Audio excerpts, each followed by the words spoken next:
Na primeira carta aos Coríntios, capítulo 1, versos 26 a 31, está escrito assim: Irmãos, reparai, pois, na vossa vocação, visto que não foram chamados muitos sábios segundo a carne, nem muitos poderosos, nem muitos de nobre nascimento. Pelo contrário, Deus escolheu as coisas loucas do mundo para envergonhar os sábios e escolheu as coisas fracas do mundo para envergonhar as fortes. Deus escolheu as coisas humildes do mundo e as desprezadas e aquelas que não são, para reduzir a nada as que são, a fim de que ninguém se vanglorie na presença de Deus.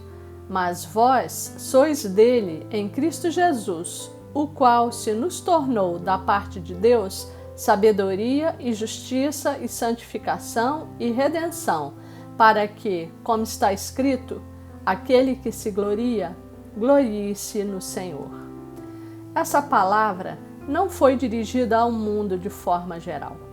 No início do capítulo, Paulo esclarece que está escrevendo aos irmãos da igreja de Corintos e especifica bem que está falando aos santificados em Cristo Jesus e chamados para ser santos. Com todos os que em todo lugar invocam o nome de nosso Senhor Jesus Cristo, Senhor deles e nosso.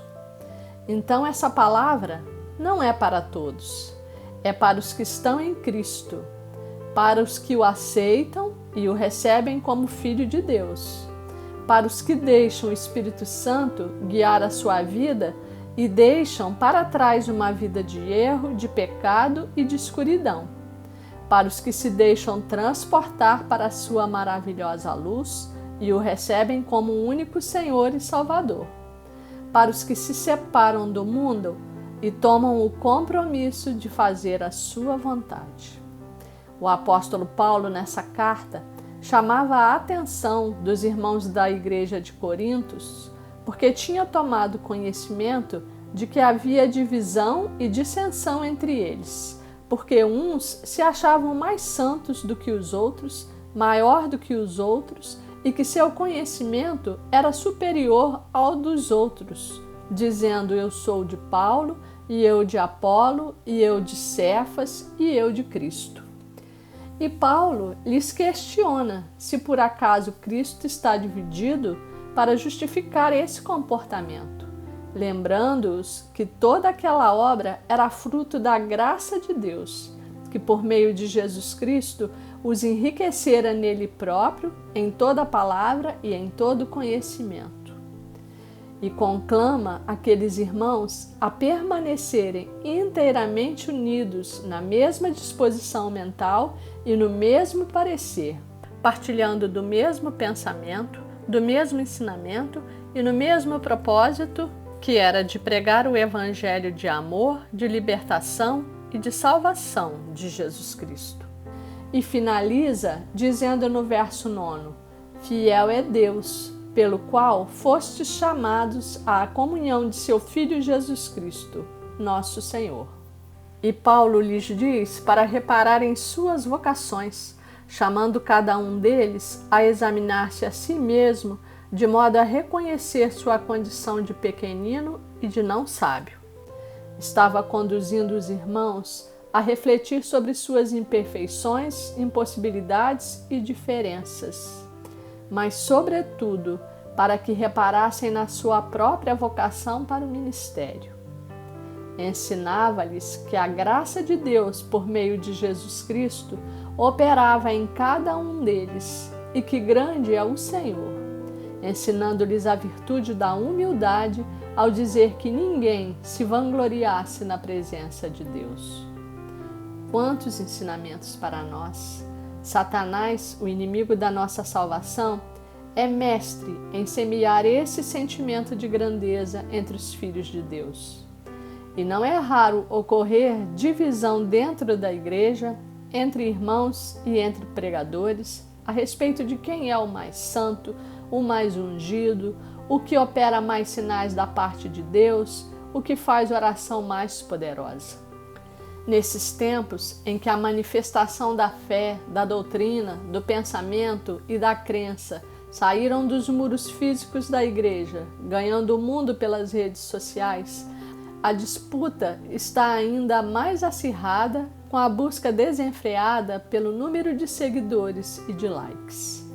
E nós temos que ficar atentos, pois mesmo sem verbalizar o pensamento, podemos estar alimentando internamente, na nossa mente, no nosso coração, o sentimento da divisão e da dissensão, e pautar as ações do nosso ministério, porque todos nós temos um ministério em Cristo Jesus, em disputa com alguém sobre quem é mais espiritual, sobre quem é mais santo, quem é mais separado e mais ungido. Fica para mim e para você o ensinamento de Paulo, de que nós, fora de Jesus Cristo, não somos nada, e que palavras bonitas e demonstração de conhecimento da Bíblia, da teologia da palavra e sobre Jesus não nos levará ao reino de Deus. Somos seres imperfeitos e incapazes, mas em Cristo Jesus somos filhos de Deus. E é Ele que, por sua graça, em Cristo Jesus, que opera sinais e maravilhas, concedendo a cada um dons e talentos para a sua glória, e não para nosso orgulho, para nossa soberba e para a vaidade. O Espírito Santo de Deus se mova através de nós e inspire nossos pensamentos, sentimentos, palavras, atos e orações para que tudo seja feito para a maior honra e maior glória do Senhor, para que ninguém se vanglorie diante de Deus. É pela graça de Deus e por seu amor que estamos em Jesus Cristo, e não por nossos méritos e pelo nosso valor. É por Jesus Cristo que passamos da escuridão do pecado para a sua maravilhosa luz e podemos ser chamados filhos de Deus. E a palavra de Deus nos revela que Jesus Cristo, pelo amor de Deus, se tornou para nós sabedoria, justiça, santificação e redenção. Tornou-se sabedoria porque Deus é a nossa sabedoria e nos concede compreender os mistérios do reino de Deus. Mateus 13, verso 11. Se, porém, algum de vós necessita de sabedoria, peça a Deus, que a todos dá liberalmente e nada lhes improspera, e ser-lhe-á concedida. Tiago, capítulo 1, verso 5. Tornou-se justiça para nós, porque nos tornou justos, retirando de sobre nós o peso da culpa e do pecado. Se, porém, Cristo está em vós, o corpo, na verdade, está morto por causa do pecado, mas o espírito é vida por causa da justiça. Romanos 8, verso 10. E aos que chamou, a esses também justificou. E aos que justificou, a esses também glorificou. Romanos 8, verso 30. Tornou-se santificação para nós, porque Jesus Cristo é santo e santificador. Segundo é santo aquele que vos chamou, tornai-vos santos também vós mesmos em todo o vosso procedimento, porque escrito está: sede santos, porque eu sou santo. Primeira carta de Pedro 1, versos 14 e 15. Agora, porém, libertados do pecado, transformados em servos de Deus, tendes o vosso fruto para a santificação e, por fim, a vida eterna. Romanos 6, verso 22. Jesus Cristo tornou-se redenção para nós porque Ele é o nosso Redentor, aquele que nos trouxe a salvação. Sozinhos, não teríamos força para vencer o pecado.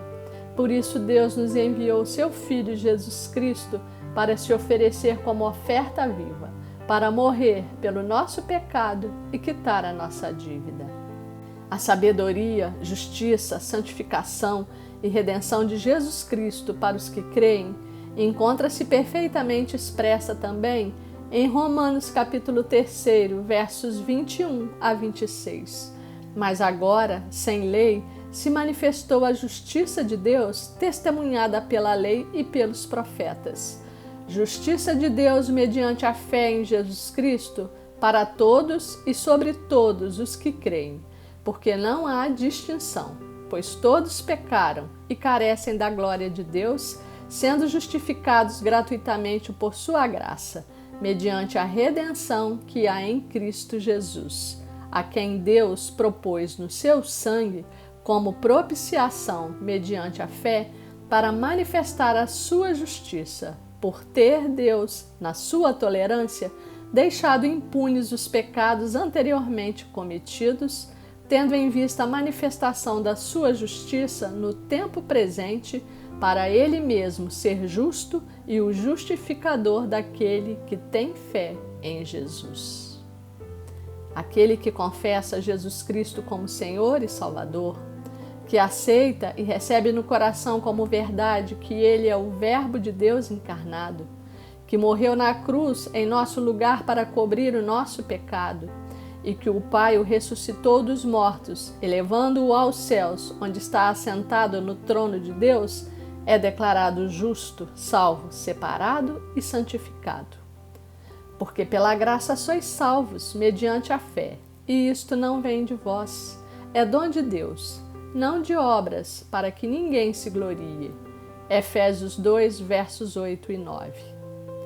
Sendo este o fundamento que sustenta a nossa fé, ninguém se julgue mais santo e mais espiritual do que o outro. Nem se vanglorie ou se sinta orgulhoso, julgando-se grande, pronto, capaz e superior diante do Senhor. Como está escrito, aquele que se gloria, glorie-se no Senhor. Amém.